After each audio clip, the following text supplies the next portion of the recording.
Okay, let me go over how to fix these Mace Beiyuan shears. The one problem they have is if you see right here, this cord wears right where this stress connector ends. So there's a stress spot, and I don't know if you can see, but there's like these little tiny wires. It's braided around here, and once that breaks, it doesn't run anymore. So I've got a quick way to fix them, and you don't need a new cord or any new parts, except for you're gonna have to buy a package of these little tiny clamp-on ring connectors. And you have one of these little squeezer things. If you try to use like needle nose, I tried that; it doesn't really work. So you think they don't work, but all that pressure has to be centered in one spot. First thing you want to do is crack this free, this little connector here. Take that off, slide that back, and you can see this white thing. This is gonna have to come off. Sometimes it's really dug in right here, so you really have to turn it back and forth. Sometimes you might need pliers or something to get it. Usually you can get it with your fingers. You just keep turning it and kind of slowly work it off. So there you see that little thing. A lot of times that's where the wire will break. So there's two pieces. This white piece slides off of this little rubber piece. So these both slide down the cord, but because we're just gonna cut this anyway, it'll make it easier just to cut this. And we'll slide that. So then I'll just slide this down the cord a little ways. Then I'm gonna pull this white piece off, pull the black piece off, put them back on the cord so I don't forget. This is actually going to go on first. The little ridges go down, and then this side will go down. Just turn this back a little ways. So then, if we peel this back, we'll see the problem. See all this mesh, it's hard to see because it just disintegrates. So, basically, it's all trash. Anywhere it's been bending near that stress point. So what we're going to do is we're just going to cut back like, I don't know, like 6 inches. Look where the wires aren't and cut in. Cut in. And actually, these toenail clippers work great for wiring. So they're the best tool actually for wires. I love them.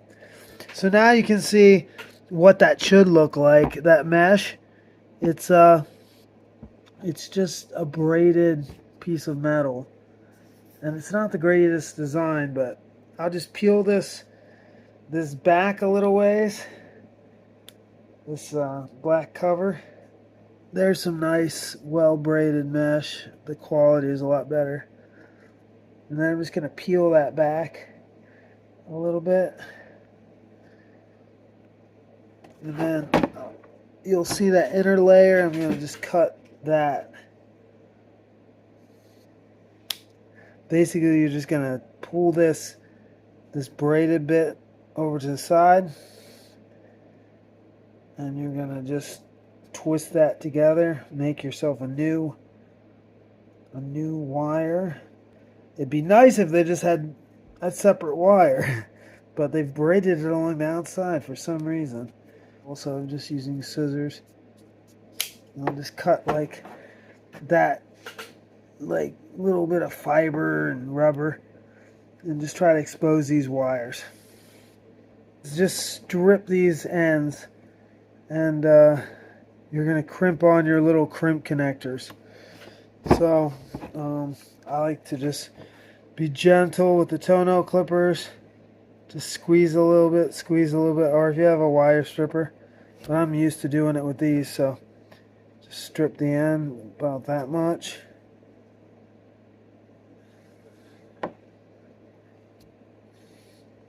Something about doing it with the toenail clippers. It's all alpaca gear, right? Alpaca gear fixed with alpaca gear. This feels more legit.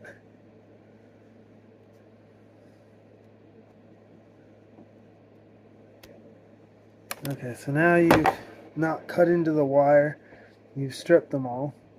You're just going to take and twist them, make them nice and tight. You know, like, just so it's not all frazzly.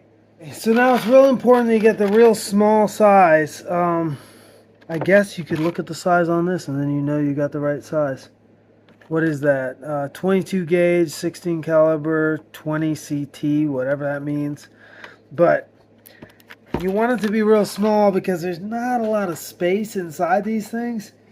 So you need real small stuff. It's kind of a pain to get it through the bottom here. So I'm going to take this bottom off first and I'm going to slide it through first, then I'm going to put the connectors on. There's 3 screws, 1, 2, 3.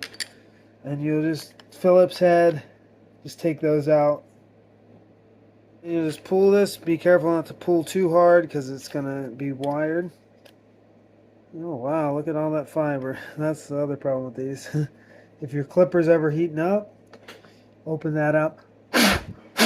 Blow all that gunk out. I'll usually do that once a week, just preventative. But if they're ever getting hot, that's probably the problem. Okay. Okay, so now you see all these little screws. You're just going to take all these out.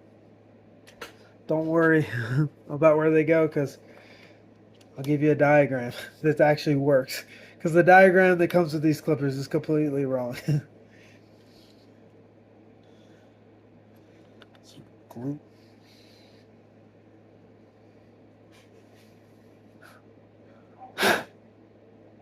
Okay, so these 2 wires go to the momentary switch.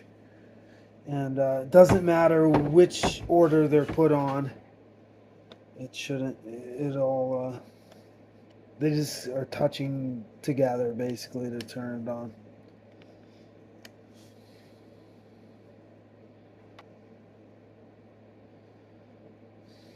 You'll see those little connectors. You take this end and push it through here. So you're going to push those together, push it through. Then once you've got it through, you're going to put connectors on these ends. I just kind of twist them all together and then I'll just put a little tape around the part that's uncovered to try to help hold it together as long as possible. But this fix seems to have worked. I've had clippers I've fixed like this last for a couple of years, so it's about as secure as you're gonna get. So I just kind of wrap around to secure that, and then a little bit around here. Then I'll leave my end,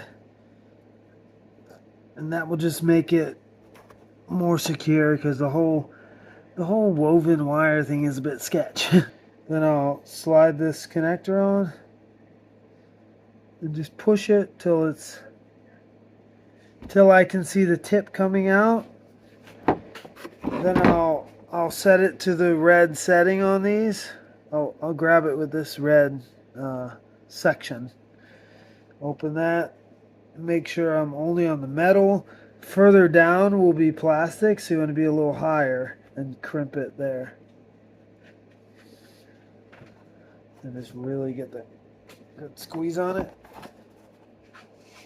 Use the table for leverage if you need to. And then you'll pull on it and make sure it's a good connection. You can see it just crimped in one spot, and that will stay on there now. Okay, so now that we've got all these clamped, what we're going to do is we're going to look at the black ones first, because somewhere on this wire there should be a number, and it should be 1, 2, or 3. Sometimes they're a little hard to find. Okay, so this one's 3. And then if we can find two of them, we can extrapolate what the third one is. Because there's only 1, 2, or 3. But they're a bit tricky to see. And it's written in gray on black wire. So this is 1, this is 2, so this is 3. 1, 2, 3. Then you're just going to look at the diagram I'm going to show you. And you're going to put the numbers to the corresponding. This is your silver ground, and this is the yellow. There's letters on these. If you brush the dust off, there you can see the U, and you can see a W or an M on that side. Okay, this is a diagram. The letters on the clipper correspond to the numbers on the wires, and the silver is ground. Just look at your plate and use these little screws you took out to screw them back in. Do all the black ones first, and then because you'll have to put 2 on the last 2. So just start with the black ones. You get those in. Okay, so now here's the momentary switch is down here. These 2 wires will go on top. It doesn't matter which order they're in because they just have to touch each other. So this yellow goes here to K1. So we'll just do black. We'll put it through the yellow wire. That's probably the easiest way. And then just kind of push it onto there, and just turn that on. The momentary switch wire and the yellow wire, both connected to K1. Then you'll get the ground, the silver, which is the wire that we twisted together. That's on the outside, and then that is paired with the secondary momentary wire switch. Second one, put those through, and then get that screwed in. Make sure they're all facing kind of in so they don't stick out past, so you can get the metal piece on. So snug all those down. And just put them on as ordered in the diagram, you'll see. And are they all labeled? Yeah. And then, okay, so now that you've got those snug, you're going to put the momentary switch up, compared to, make sure you're not twisting these wires too much. You face that up, slide it in, slide it forward till you can get that screw in. Those 2 screws go back, those 3 screws go back in. Just push down and put these screws in. If for whatever reason, like, they're hard to get in, you can push your weight down as you're pushing the screw in. Then just reattach the stress relief to the back and you're done.